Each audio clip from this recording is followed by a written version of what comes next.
Shouts out BigSteve. What's up? Big Brain MMA, UFC Macau. We're going to break down this UFC card top to bottom from a betting perspective, not picks, right? Nobody cares about picks. We're trying to make money, and we'll see what we can do. All right, we made money last week.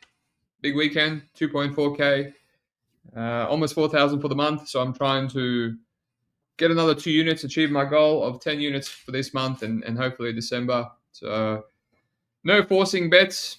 This is it's a decent card. You know, might not be the best for betting, but there's some leans. There's some leans that I'll go over and some leans that have my attention. It's always a challenge though, you know. Pick the winning leans, pass on the losing ones. So we'll try and do that, shall we? You know, the new gloves are back. There's that whole narrative going on, and there's a lot of dogs that have value, but they're finding local Chinese guys. So let's get into it, right? Let's get into it.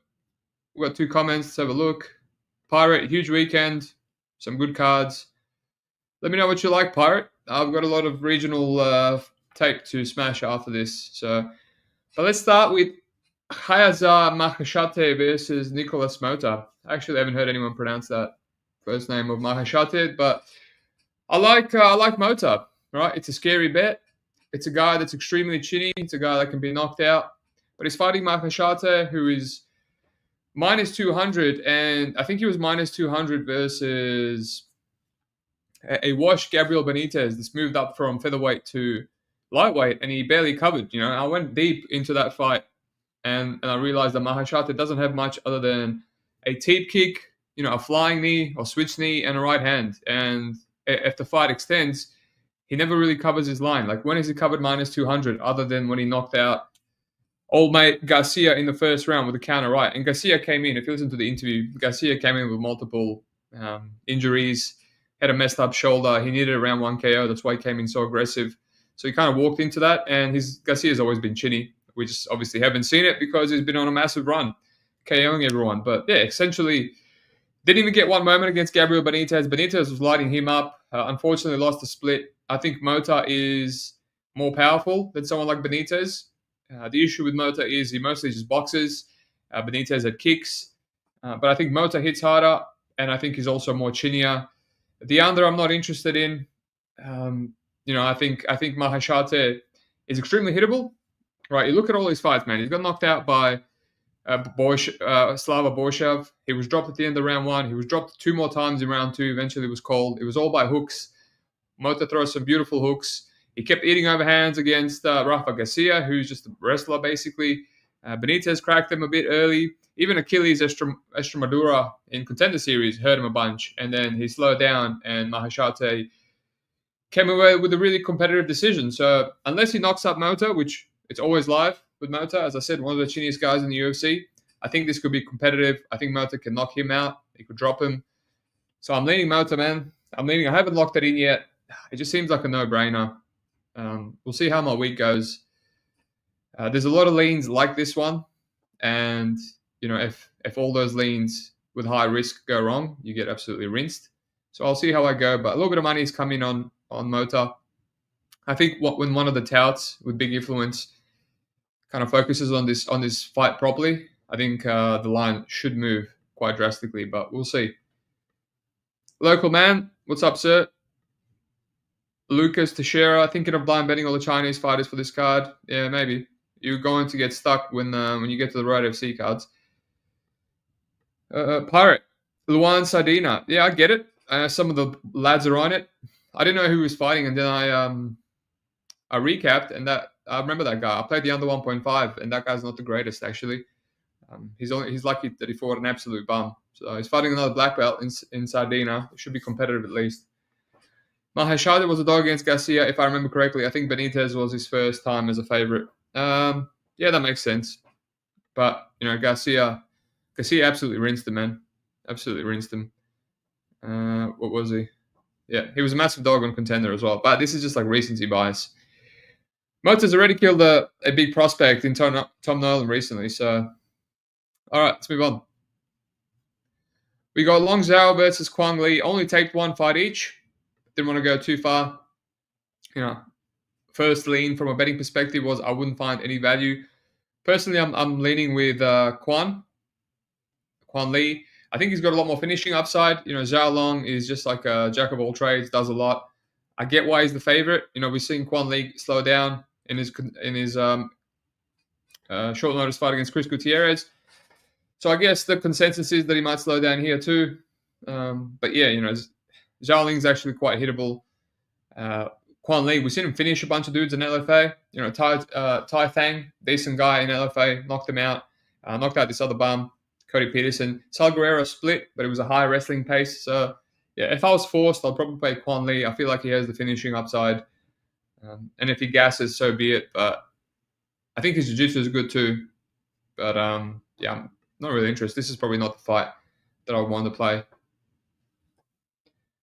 Local man, Quang Lee finish only is around the same as his money line. Yeah.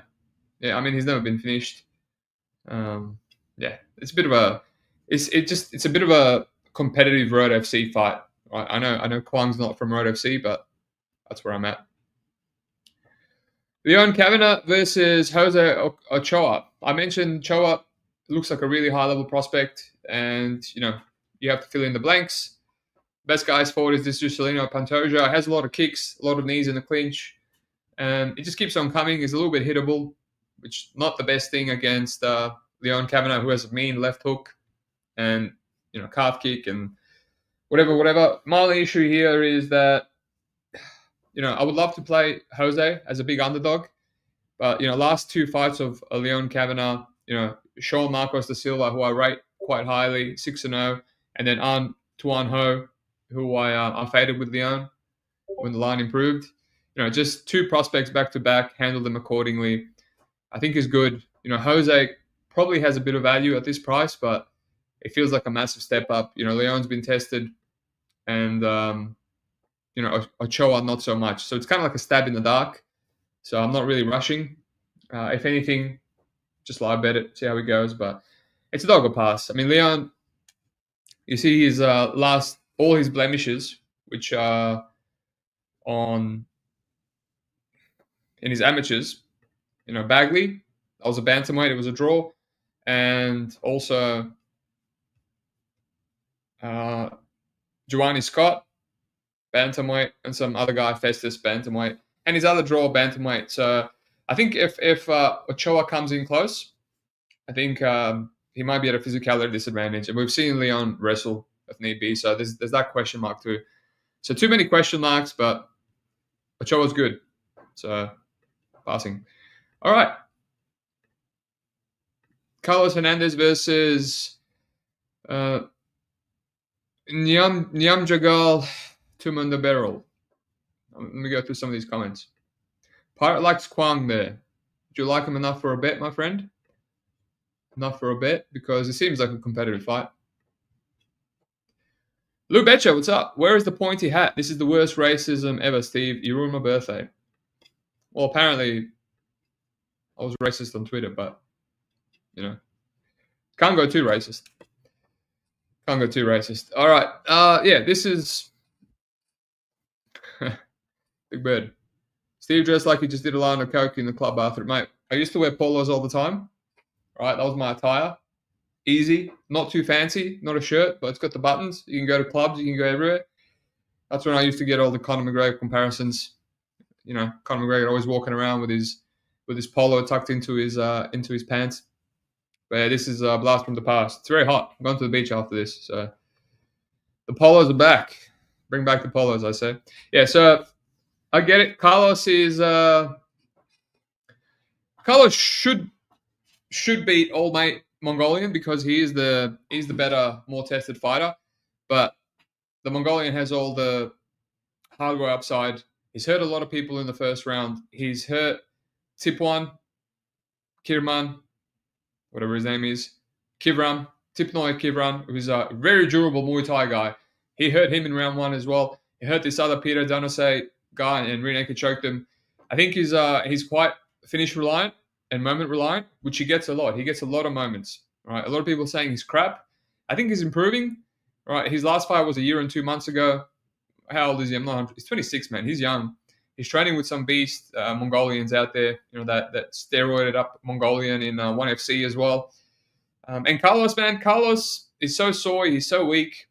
We saw him knocked out by Tatsuro Taira, and that chin didn't look great in that fight. I think Taira has underrated striking, but yeah, I mean, I think he's live to die. But then if he doesn't die, he's just, the takedown defense from Tumendemberel, it's bad. He spent a lot of time on his back against a Muay Thai striker in Top Noi. So for me, it's a dog or pass. Maybe Tumendemberel by finish.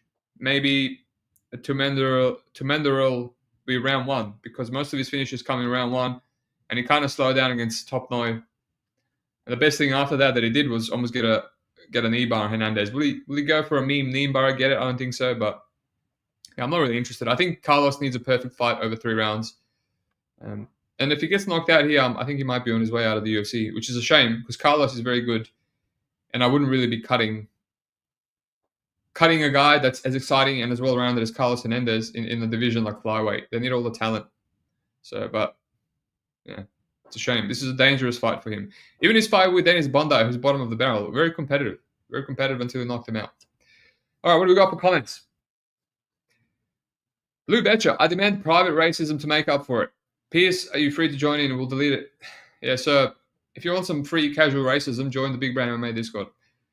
Can we get you to do some Mongolian throat singing? I don't know about that.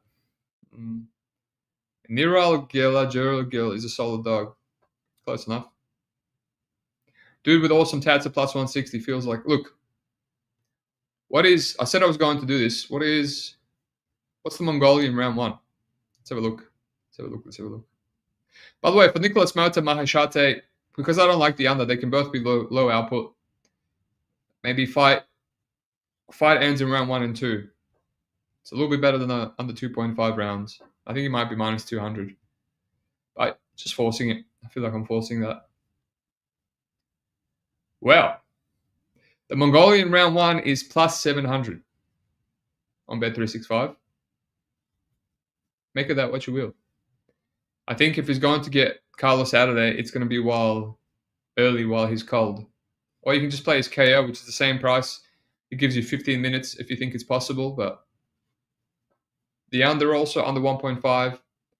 Maybe Carlos has some finishing upside. Yeah, Mongolian, it's only like $2 better for his KO, but I don't want to get greedy. I got greedy with freaking Jim Miller last week. So annoying, man. It's still bothering me. If I didn't donate $400 of my McGee winnings, I would have been a sweep across 4 cards. I would have won every single bet across KSW, Gamebred, boxing, and UFC, and it's still bothering me. That's the kind of toxic gambler I am. I want to win every bet. Even when I make almost 3,000, I'm still not happy, but it is what it is. It's what addiction does to you. All right, Fang versus Ming Shi. We're into the Road FC fights. Yeah, I guess Fang should be the favorite. This Ming Shi she's so slim margins. Even when she beat that massive favorite Dong, who usually grapples, she barely beat her. And Dong had a compromised broken hand, and she kept landing that hand over and over again. She's meant to be a striker, but yeah, she's not very good. She's a decision machine. I think Fang could maybe drop her, maybe finish her. That seems to be the public big prop shot of the week. A bunch of people on Discord saying she's live for a finish. I don't mind it. Yeah, she looked very finishable. Fang doesn't have insane amount of KOs. Like, she knocked out this Kinran Singh, who was awful. Armbarred Miki Motono. She hurt Motono in the rematch. Yeah, a lot of these girls are bums, so it's kind of like scary. But yeah, I mean, Fang wouldn't really parlay her. She's 22. She makes mistakes. She looks like someone that's live to fuck up as a big favorite. So if anything, I'll just play Fang inside the distance. Hope for the best, but I'll do some more digging to see if that's actually a worthy play before I commit. This is actually tomorrow. Tomorrow, Saturday night for me, so a lot less hours for me to tape this card, but we'll get to it. All right, Kiriso Hoto Dong Hu Choi. Lads, someone tell me what the go is with this line movement. Tell me what the go is. Actually, let me address the comments. Big Bird, isn't getting greedy picking a round prop over a method prop correct? You're right, it is. 6 Sound, you bet Gamebred MMA? I think you meant Gamebred. I have. I only bet Ronson. Dogfather, what's up, my friend? My Polish Mateusz Scheffel lookalike, doppelganger. Local man shakes fist. The line movement is who the hell these guys both suck. Let's play plus money. Well, I'll tell you what. Makes sense. Because Choi, 2 fights, 2 split decisions. But hear me out. So Hota has 1 split decision and 1 really close fight that was, 30-27 against the bum. So Choi has fought 2 of the favorites to win the whole thing, right? Junishuya lost in the final to Ray Surreal last year. He was a great grappler, just a very well-rounded fighter, great technical striker. He's got takedowns. He beat Choi last season in a competitive fight to get to the final. And, Choi, very underwhelming. There's so many Chois. Choi last year, Choi this year. Very competitive, but he still dropped him and he still won that fight, right? Split decision, whatever. I was pick him and he played out pick him. Then he fought Angai Bisht, who was also, I think he was a favorite, and he's favorite on the line and probably a favorite to, get to the finale. And he's one of the better Indian dudes. And he got dropped there too, but then he dropped Bisht in rounds 2 and 3. So he's dropped both guys. And Sahota is a typical Cage Warriors bum, right? We spoke about Sean Marcos da Silva. Leon Kavanagh just beat him. He got steamrolled by him. He just beat all these random-ass bums. He got steamrolled by someone else. He's got a lot of KO losses on his record. Let me just open up another tab and have a look. And then he's beat, this Daniel Missing bum. Shin Yin, a bum. He's a grappler. He got dropped by him too in round 1. And then this Yuel Panales guys is awful. Anyone that's not from Korea and China in these road to UFC, they're usually bums. And this guy, I think, was from... I think it's Indonesia or whatever, some other country. Who cares? But he's a grappler, and obviously Sahota was able to shut him down. He's got good offensive striking, and he's got good get-ups. He's actually a decent fighter. It's just the hardware. The hardware doesn't really work for him. So I was really close to playing Choi. I might still play Choi. Sure, he might throw the fight away based on volume because Sahota will throw. But yeah, it's Choi or pass for me, man. Never Sahota in my life. The guy's just freaking... Both the Sahota brothers are absolute bums. Scott Malone beat him in 2021. So anytime he's fought anyone good, he's lost. Right. And more often than not, finished. I mean, look at his amateurs, just loss after loss. Just anyone good, just beat this bum. So, yeah. But Choi, I'm not forcing it. As we said, really, really low output. Parky, the GOAT. What's going on? Good morning to you, even though it's not morning. Pedro Motta, Indians will never win a UFC fight. Well, joke's on you, mate. They already won a UFC fight, but they won't win many. I will say that. Choi was minus 250 versus Bish. Oh, well, there you go. Didn't realize that. Bish is a good fighter, though.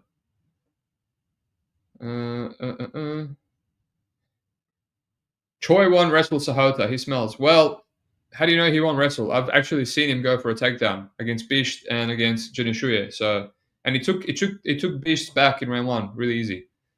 But I wouldn't really rely on proactive wrestling from Choi because Sahota has good get-ups, but he has it in his back pocket. The guy's 25, man. He'll be improving. And it's, he's from Japan and it's in China.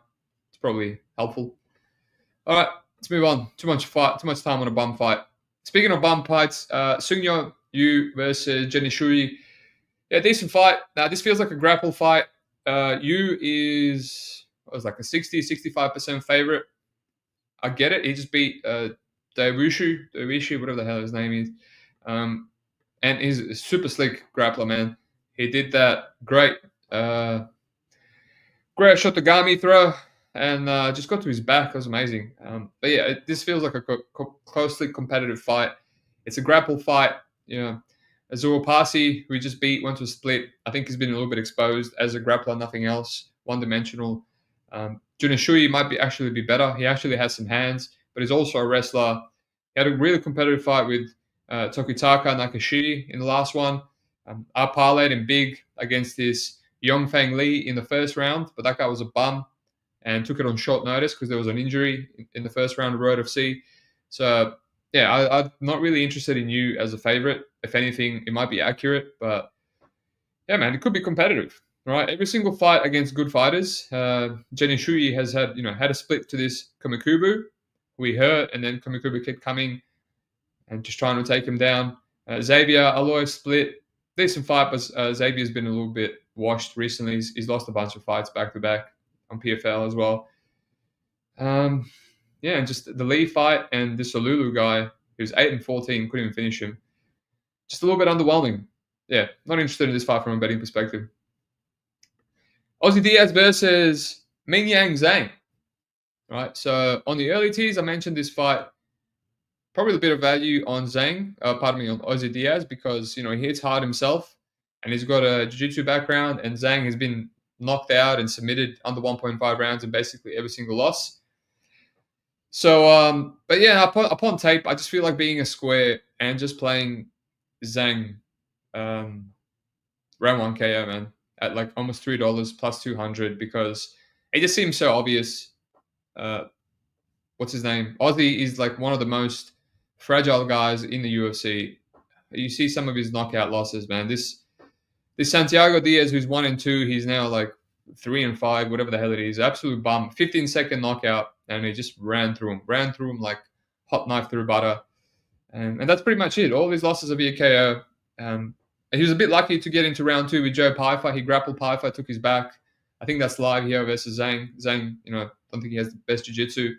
But he was dropped by Chuck Campbell. He's moved up to light heavyweight now. I don't think his durability is any better. Chuck Campbell dropped him. Bevan Lewis just took him down and just like laid on him. And then round 2 just slowed down. Bevan Lewis is like the worst to ever do it. He knocked out Bruno Assis, whatever. So yeah, extremely, extremely fragile guy. You go into tape and Zhang just seems to hit like a truck, a lot more explosive, a lot more aggression and power behind his game plan. So yeah, he knocked out Tuco Tokos, who's not known to be chinny, and he landed a lot of bombs on him before eventually knocking him out. So yeah, I think he's round 1 KO. Leave it at that. Whatever. Let's move on. Volkan Ozdemir versus Carlos Ulberg. This is an interesting fight. I'm going back and forth. Volkan is the gatekeeper to title contenders in light heavyweight, right? Back in the day, he upset Rakic, which I thought was a bit of a robbery. He almost upset Reyes, who I taped that fight again because I think Prime Reyes had some similarities to Ulberg. Very fast, in and out striker, power. He pressured him. He went for takedowns, made it really competitive. So, yeah, I mean, you give him these kind of guys, he's going to look value, right? Jiri won round 1 against Jiri before getting knocked out. Krylov, he hurt Krylov round 1. Ran through Bogdan, ran through Walker. He's very aggressive now. He's gone back to his old ways, no time. So, I think he can be, if this extends, I think he can be very competitive with Ulberg, right? We've seen Ulberg cracked. The only fight that extended since his bloody Kennedy and Fabio Charant fights is the Duwong Jong. And that guy is so horrible. We just seen him get outstruck by C, who is a grappler. We've never seen the guy have any success on the feet. And he was able to strike with Jung for 3 rounds. Jung's completely washed. He got knocked out by people that don't even hit that hard in Jacoby, and he was getting taken down by Carlos. He's just not a good fighter. Not a good fighter. I think he's been cut. But in round 3, when he actually decided to aggressively pursue, that's the most success he had against Ulberg. He took Ulberg down. He landed on him a bit. So I definitely think Volkan can do that. He can crowd him. He can make him uncomfortable. But at the same time, he's super hittable, and he could probably walk into a counter left, which is Ulberg's best weapon. So when you have a check left hook like that, it's always like danger. When you're looking to counter and someone's coming forward. Luke Rockhold always used to get smashed. He tried to check hook you, and then he gets caught over the top with the right hand. Romero did it in Perth. That's the last UFC card I've been to. RIP, my live viewing experience. I'd love to go UFC live. It's been so long. Maybe if the cards and the tickets didn't cost an arm and a leg in Australia, but oh well. Back on topic. So yeah, I think it could be competitive. Volkan definitely has the durability, despite being hittable, to push Ulberg. But at the same time, I think Ulberg can knock out anyone. I think his explosiveness and his speed mixed with his power is just brutal and lethal. So yeah, that's where I'm at. I don't really want to parlay Ulberg against someone like Volkan. I think it's volatile. It's volatile. It's light heavyweight. Anything can happen. Volkan was even hurt by Nikita Krylov in the same round that he hurt Krylov. He hit Krylov. and then Kryler threw back and hurt him. So I don't know, man. It's so volatile. It's so whatever. But not sure if I want my money on it. But if I had to, it would be Volkan. Volkan will pass. The under, gotta have some value. Plus money under for Carlos Olberg always has value because the guy can literally kill anyone. He's dropped like the last 5 guys. 1, 2, 3, 4. Yeah, dropped like the last 5 guys. And, the one guy he didn't knock out, Du Wong Jong, he still dropped him when he actually decided to throw hands at the end of round 1. So, I don't know. No strong. I do have a good read, but no, from a betting perspective, nothing that screams, put your money on it. So let's move on. The under and I guess Volkan is what I'm leaning. 6 Hound. Zhang has aura. Yeah, maybe. He's definitely on the way up. Aussie's horrible, he sure is. Local man, a bit late to the party, but DK has Su Yang Yu submission only. Yeah, can he submit this freaking Genishui? Seems like a good grappler that never been submitted, but actually I think he's been submitted, but who beat him in the first? Oh, Makubu. Zhang, a hilarious meme merchant. His last 2 wins have been his shot KOs. I don't know about that, Parky, man. Don't know about meme. The guy's whole career is round 1 KO, so to call him a meme is a bit. How you going? Pedro Motta owes the me around 2-3 KO, $13. Olberg fades late. Yeah, it can be cracked. The thing is, Volkan fades too. Horrible cardio. All right, let's move on. Wang versus Gabriela Fernandez. I don't really have any strong reads. Differing reads from the early tees. I said Fernandez has some value. Wang slows down. It's going to be a striking fight. Fernandez is the only one with grappling upside. She's a purple belt. She has a bunch of submissions on her record. Her submission is $21 on Bet365. If you're feeling froggy, if you're feeling, like throwing away $50 to win like over 1,000, can't go wrong. She did go for a takedown against Carly Jadis, so she's capable. That's the only fight I've retaped for this fight because obviously the line is not going anywhere. So I had to do it, but I haven't taped Kong Wang's decision fights. I haven't retaped, I should say. I taped her for her debut just to see how live she was to knock out Victoria Leonardo, and yeah, competitive fights against Hedaya and Wu, which bit of a red flag. So. Fernandez, though, in that Carly Jadis fight, just got really, really tired. And, going to split with 3-1 Carly Jadis, now 2-1, in a fight that was primarily on the feet, it's a bit of a red flag. But she had a good round 3 against Blade, almost knocked her out. So the cardio is not too bad. But I think in that fight, she came extremely, extremely aggressive. If this is a slow, patient fight against Cody Wang, it's got to be competitive, man. It's got to be competitive. Fernandez has never been knocked out. I think her chin looks solid. She's definitely not on the freaking Victoria Leonardo glass chin level of weakness to the chin. But yeah, I like the over. But then I had to look at it, and it's like minus 200 for the 2.5. I would have rather with me favoring Gabriela submission for a Jewish better poke. I don't know if I want to play the over. I would have rather played the 1.5 at minus 200, but 2.5, you never know what's going to happen in 2.5 rounds when both of these girls slow down. Let's move on. Kenan Song, Muslim Salikov. I said this was a value on Song. I said it was recency bias. And yeah, after minimum tape, just to kind of refresh, I agree. It's a tough fight to lay your hard-earned money on because Song is not the best. He's 34 years old. He's always been chinny. He's low volume.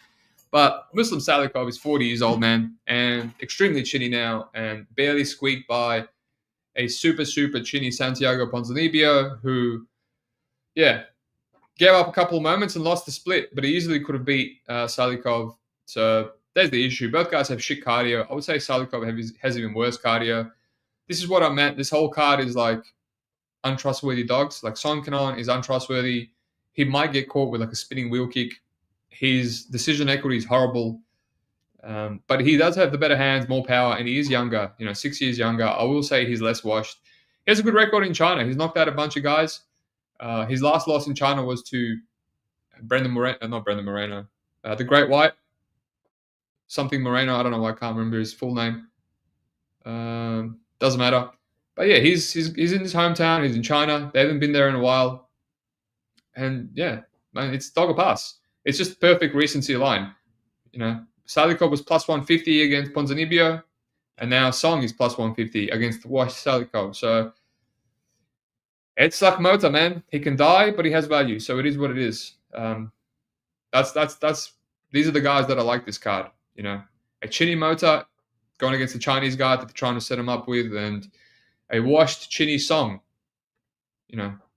against Salikov, who can potentially kill him. But if he doesn't kill him, he can also die. He can also get out volume. So easy dog or pass. All right. Parky, Song KO might be worth a small shot. Yeah, it could be. It's just he couldn't really get old mate Glenn out of there, and the new gloves. Yeah, you know how it is. I'm just staying away from totals, man. Staying away from totals because even last week, the only bet that I lost was Miller by KO, and it was freaking a stupid parlay of the Chandler total and the Tybura total. And that Tybura total I didn't like. That's why I parlayed it for half a unit. I almost didn't hit, thanks to Herb Dean. And yeah, I had to make this adjustment for my bankroll. I did it 2 years ago when I realized I lost $10,000 on totals. So till the end of the year, I'm going to be extremely, extremely selective with my totals. So we'll see.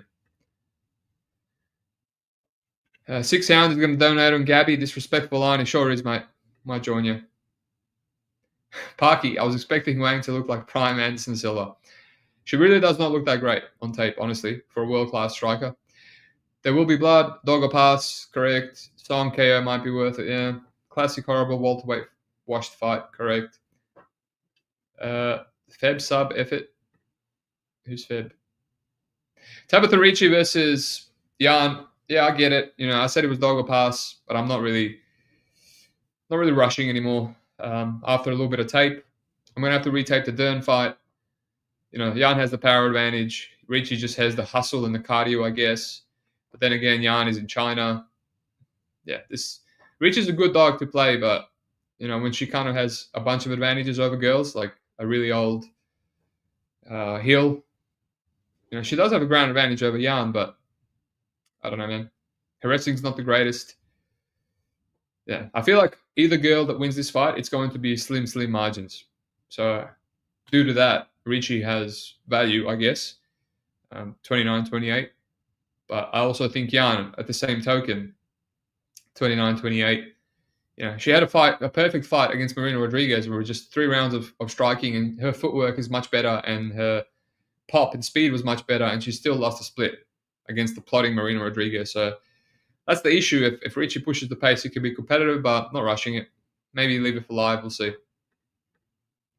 Not against the dog. I have to do more tape.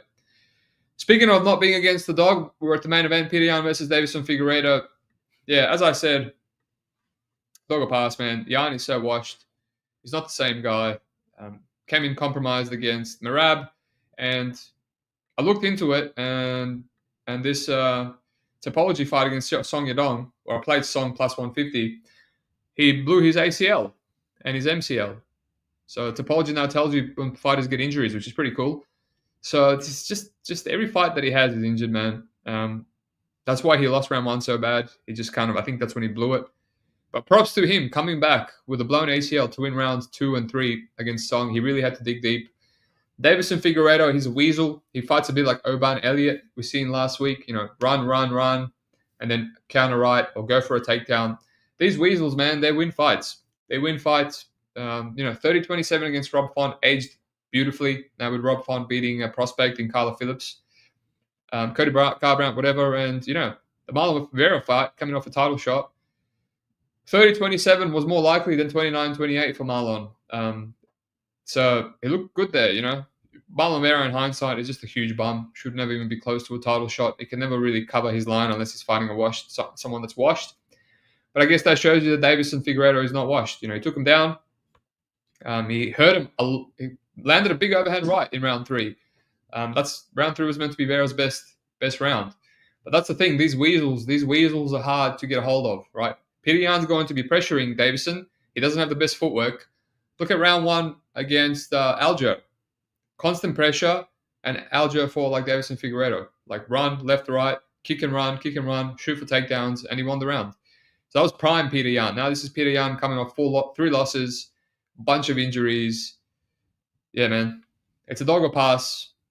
If anything, I'm not rushing it just because it's a 5-rounder, and Davison hasn't really fought anyone like Yan on this streak. But yeah, if anything, wait for a live bet because Yan is going to do some stupid shit. I think the live bet could even come in round 3. There's no guarantee that Yan is going to win round 2. Vera barely won round 2 against Figgy, but then he lost round 3 clear. So that's the thing. Davison looks like he's slowing, but he's got the cardio to do it. His losses to Moreno, prime Moreno, also aged well. Look at Moreno when he's focused, man. Just rinsed Albazi, one of the top contenders in the division. So dog or pass, man. It's a 5-rounder. A lot of questions about Peter Yan. This is when it's a 5-rounder main event. The live bets have been absolute money. So I'm just going to watch this one. The totals are horrible. The over, people favoring the over. I would rather play the under. What if Yan comes in with another injury, and this time he can't fight through it? Does another ACL or 2 ACLs? Shit show of a fight. So let's do a little overview and we'll get the hell out of here so I can go to the beach. 35 degrees over here in Australia. Maheshate, Motta. I mean, it's a clear dog or pass, man. I'm close on Motta, but it's just I'm thinking about my risk tolerance. Do I want to be, how annoyed will I be when Maheshate lands a flying knee despite losing the fight? Quang Lee, Long Xiao. I mean, Lee or pass. Not interested. Ochoa or pass. The Mongolian or pass. Maybe I get around to it. I'm thinking maybe KO. I'm thinking maybe round 1 KO. Fang Shi. Look at some maybe Fang inside the distance. Sahota Choi. I'm leading Choi now that the line has gone to pick him. I feel like he should be the favorite. Only one of these guys has lost to bums, and that's Sahota. Sung Yong Yu, Junishui. Honestly, it's Junishui or pass for me. I'm kind of talking myself into it now that I've broke down the fight live on air. But yeah, it's pass. It seems like a competitive grapple fight. Zhang, round 1 KO. I might have to poke this. It just feels way too obvious for me not to do it. They're flying out Diaz. They've signed Diaz off the back of horrible wins in LFA, and they're flying him out to China for a reason.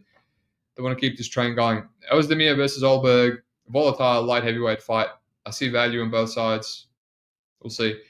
Wang, Fernandez. Fernandez or pass. Maybe some Fernandez submission pokes. Song, Salikov. Song or pass. Easy. That's probably my second closest play that I'm considering. All dogs on this card. Jan Ricci or pass. Maybe a live bet when Jan slows down. And Figueiredo or pass. Or probably just live bet Jan. See how he's looking. See what new injuries he's picked up for the sake of picking up. All right. What do we got? Local man. What do you think of the over-under insignificant strikes for Davison? I've been smashing the under. Look, I don't really know, man. I used to hit these at the start of the year, and I ran through a bunch of Bet365 accounts really quickly, and so I just don't really hit them. My Bet365 accounts are worth more than hitting these totals and then losing him. I need them more for like Octagon and KSW. Yeah, I haven't really looked into them. They are money though. If you can find the good ones, they're absolute locks.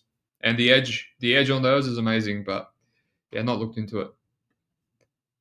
I mean, for 5 rounds, I mean, if you don't think this fight's finishing, you have 5 rounds for Davison to hit that 93.5, so who knows?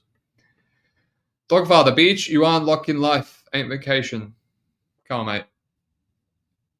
I'm a grind. It's grind city for me. I need to enjoy life a bit. All right, that's it. Well, couldn't give you any plays, but there's if you listen to my leans, 1 or 2 of these leans will be plays. So make of that what you will.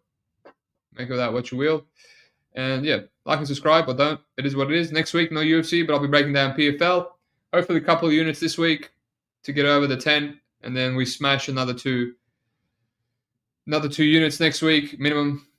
And we smash it. Motta getting slept. I mean, yeah, sure. That's what everyone thinks. That's what the bookies think. Sean Shelby, how would you break down Song versus Salico? Welcome, Sean Shelby. I just broke it down, man.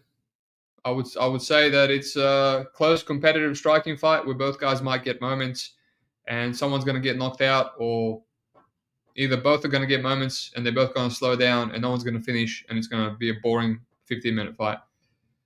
No regionals, boss. I'm taping regionals, man. Taping them now. So I'm going to get out of here and tape. So peace out. Like and subscribe. Sean Shelby, subscribe, mate. Come on. Don't be a stingy.